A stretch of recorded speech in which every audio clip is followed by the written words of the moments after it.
வணக்கம். இந்த பயம் போக்குறதுக்காக என்னுடைய தோழிக்கு அடுத்து நம்ம சொன்ன டிப்ஸ் என்ன அப்படின்னு பார்த்தீங்கன்னா, அதாவது நம்மளுடைய பயத்தை போக்கிக்கிறதுக்கு நல்ல நமக்கு பிடிச்ச பாடல்களை பாடணும்.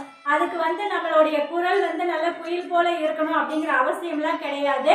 மெய் மறந்து நமக்கு பிடிச்ச பாடல்களை வாய் விட்டு நம்ம பாடணும்.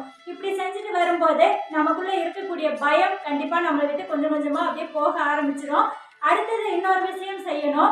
ஏதாவது ஒரு கோவிலுக்கு போகணும். நம்ம வீட்டுக்கு அருகில் இருக்கக்கூடிய கோவிலோ அல்லது ஏதாவது ஒரு கோவிலுக்கு போகணும். அந்த கோவிலில் இருக்கக்கூடிய கோபுரத்தை ஒரு 5 நிமிஷம் உத்து பார்த்துட்டே இருக்கணும். அந்த கோவிலில் இருக்கக்கூடிய கோபுரத்தில் என்ன மாதிரியான சிலைகள்லாம் இருக்குது அப்படின்னு சொல்லிட்டு ஒரு 5 நிமிஷம் அந்த கோபுரத்தை உத்து பார்த்துக்கிட்டே இருந்தோம் அப்படின்னா நம்மளுடைய எண்ணங்கள் அப்படியே கொஞ்சம் கொஞ்சமாக மாறும். இந்த கோபுரம் போல நம்மளுடைய வாழ்க்கையும் உயர்வடையணும் அப்படிங்கிற எண்ணம் கண்டிப்பாக நமக்குள்ளார வரும். இதை வாரம் ஒரு முறை அல்லது